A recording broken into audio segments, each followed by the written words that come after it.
All right, guys, what's going on? Welcome in. New York Jets 7-round mock draft. I cannot wait to jump into this thing. 10 picks total, 5 picks within the first 3 rounds. Joe Douglas has a lot to work with. Let's not waste any time. Let's dive in. With the second overall pick in this upcoming draft, I have the New York Jets selecting quarterback from BYU, Zach Wilson. We don't really know what's happening with this whole Deshaun Watson situation. As we stand right now, Houston seems reluctant to trade him. And even if they do come to that conclusion to grant Watson his wish, which I feel like that's the expectation, at some point he will be dealt, there's still a million teams out there that need a quarterback that will pick up the phone. So for the sake of this mock draft, I'm keeping the picks as they currently are. I'm not going to be including a Deshaun Watson trade with the Jets or anything like that. So that's why it's Zach Wilson. All right, by the way, keep your eye on the Carolina Panthers for Deshaun. Reading the tea leaves, from the players that they've released, from the interest level that they had in Stafford, the cap space that they're clearing, I think Carolina is going to be a major player for Watson, but that's beside the point. Zach Wilson, you're looking at him as a quarterback prospect. How does he fit with the New York Jets? He brings a lot of things to the table, okay? Accuracy, arm strength, mobility, command. He knows where to go with the football. I mean, man, Zach Wilson checks so many different boxes. Now you're looking at a potential systematic fit with the New York Jets. Does he fit what the Jets want to do on offense? And the answer is yes. As we all know, Robert Saleh got brought over from San Francisco, 5-year contract. He also brought Mike LaFleur. Mike LaFleur will be running the same exact system that the 49ers run currently under Kyle Shanahan. That system specifically is a perfect fit for Zach Wilson's skill set. So, and even Zach Wilson actually admitted that as well on a little interview that went viral. And by the way, I'll actually try to find that video and link it down below in the description box, along with highlights from all of these different prospects. So Zach Wilson to the Jets, moving on. With the second first-round pick, 23rd overall, I have the Jets going with wide receiver from Florida, Kadarius Toney.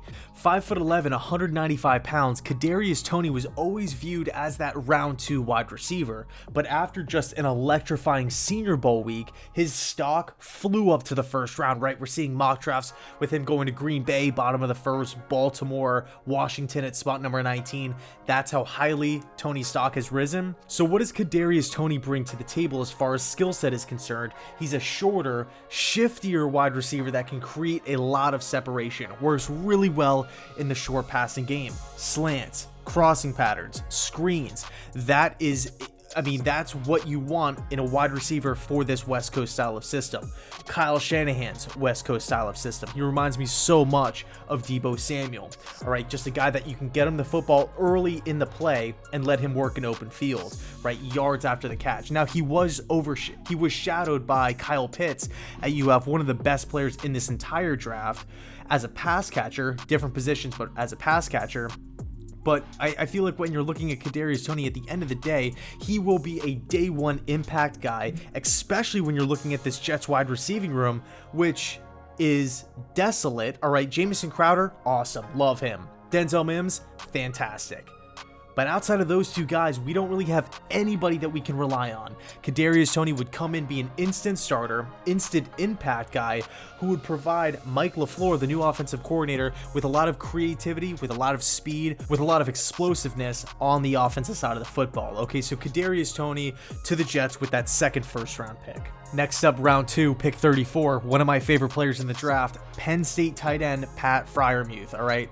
6'5", 260 pounds. Pat Frymuth is everything that you want in a receiving tight end. Great hands, great size, great speed for his size, all right? A lot of playing experience. He's played in a lot of games, all right?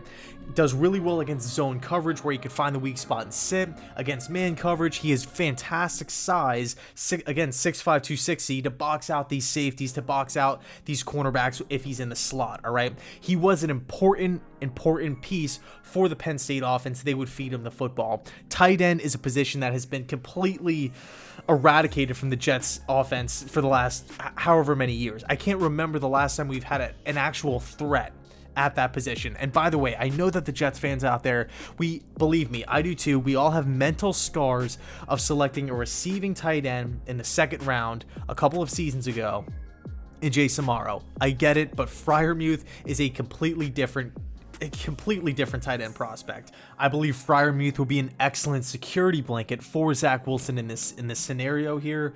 We all know the importance of having that athletic pass catching tight end within this style of system. Look at San Francisco with George Kittle. Look at who else? The LA Rams with Higbee and Everett. It's important, all right? The Jets do not have that at all. So Frymuth to the Jets with a 34th overall pick. Next up, round 3, the 66th overall pick. This one is a little bit of a boom or bust. I would say it's Bill Cox from LSU. All right, 6'2", 233 pounds. He's athletic. He's a great system fit, right, as that weak side linebacker in the 4-3. A guy who's a North Dakota State transfer.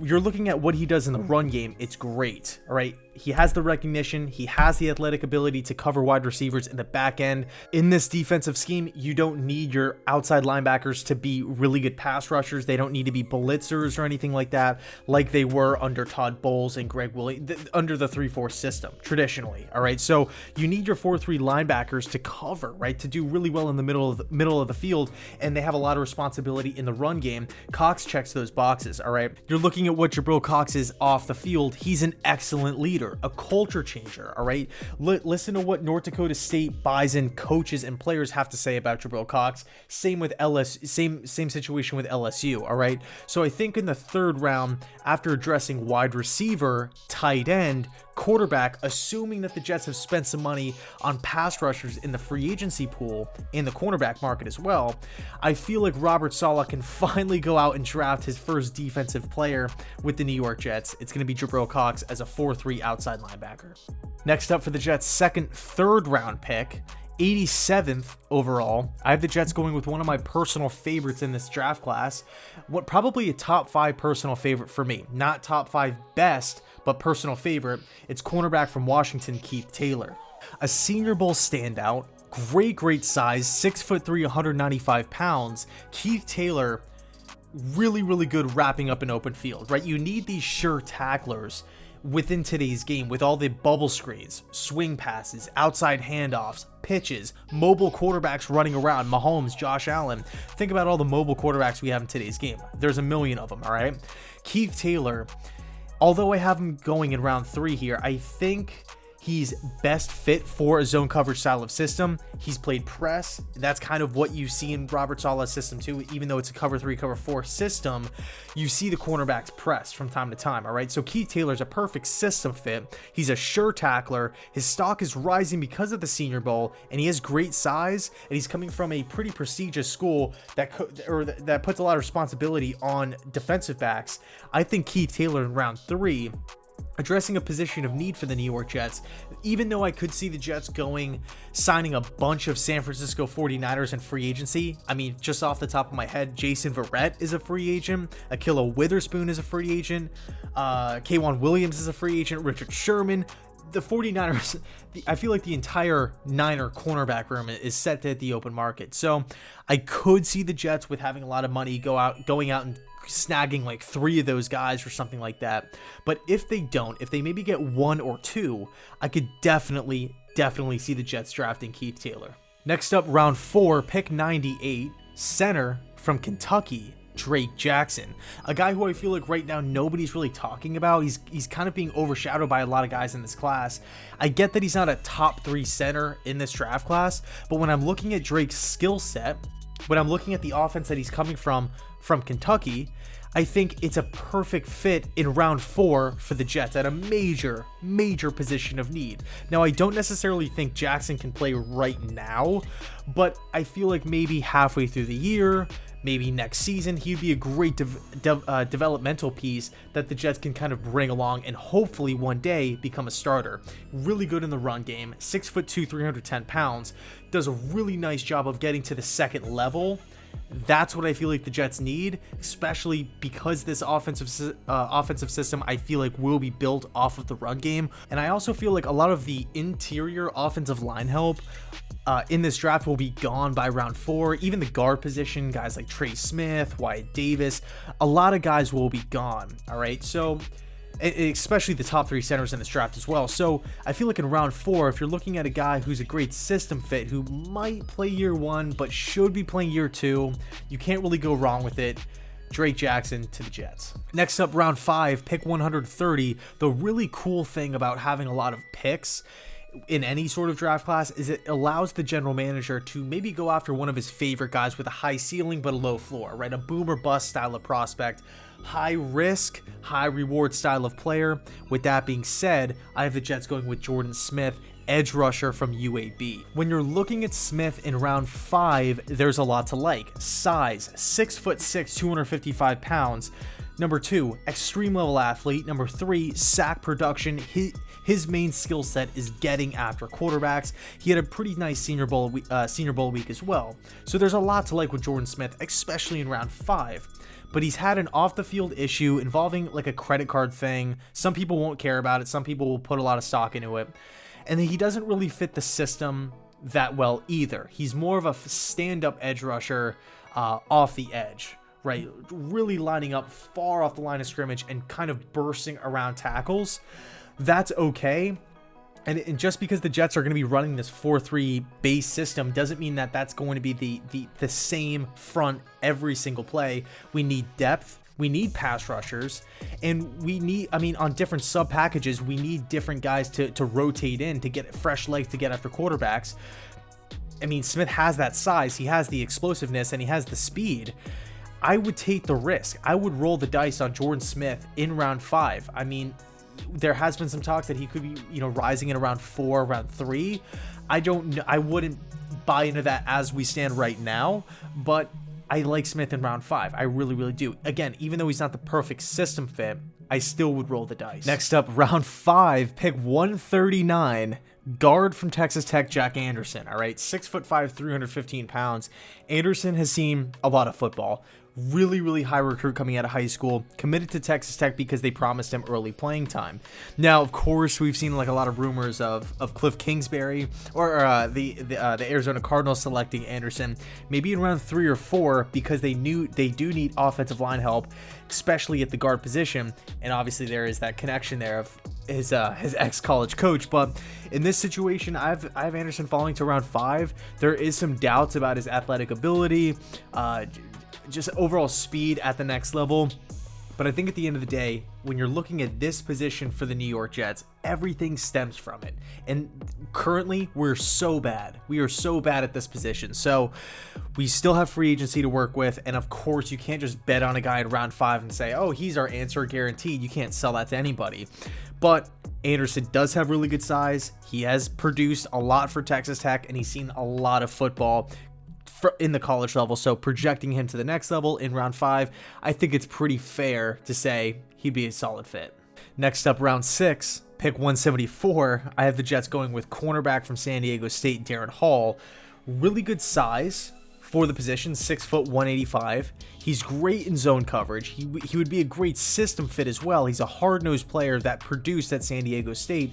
I think at this point in the draft, round 6, we've covered so many different positions: quarterback, tight end, wide receiver, outside linebacker. We got a little bit of edge help, and cornerback. So now we're double dipping in the cornerback market as well, because this position is crucial. It's absolutely key for success in the Robert Saleh defense. All right, so at this point, late in the draft, you're not drafting guys to become starters. You're drafting guys to develop, to learn the system, and to one day compete for a starting gig, right? Can they contribute in any sort of factor? Special teams, possibly. Darren Hall has fantastic speed as well. He's another Senior Bowl guy. The 49ers have interest in Darren Hall big time. Okay, so of course, the Jets that are going to be running the same exact system as San Fran, I would bet that Saleh has a certain level of interest as well. So Darren Hall to the Jets in round 6. And last but not least, our round 7 pick, 217, Marquez Stevenson, wide receiver from Houston. Okay, incredible speed. I think it's like a 4.3 40. Undersized, 5'10", 180, 85 pounds. So he's definitely small. But much like Kadarius Toney, he's good with the ball in his hands, yards after the catch. Just an electrifying playmaker. Think of like a Jakeem Grant from the Miami Dolphins, just a smaller, shorter, shiftier guy, but he seems to make plays, like whether it's on special teams or within the offense itself. A guy who can get the football and create, right? He can create on his own. That's number one, and we've already established it's key in this offense, but it's also just a benefit, because if the quarterback, say Zach Wilson gets hurt or Sam Darnold gets hurt, whoever's playing QB for the team next season, and Stevenson is in the game having to contribute, we don't have to rely on him having to, separate midfield or beat guys on go routes or anything like that. We can just literally throw screens to him and let him work in open field. So again, round 7, you're drafting guys just to add to the team, add depth to the team, guys with high upsides who can, again, maybe start one day. Stevenson can help out on special teams immediately. He has great size, and he fits the offensive system. So that rounds out the 7-round mock draft for the New York Jets. Let me know your thoughts down below. Of course, I didn't pick some guys that I picked before, guys that I really, really like. Wyatt Davis, J.C. Horn. There's a bunch of different guys. But I try to switch it up this one and really try to identify system fits. System fits was the key of this draft. It was the name of the game. So I'll leave it there. Let me know your thoughts down below in the comment section. Thank you so much for watching. Thanks so much for sticking with this channel. And as always, go Jets.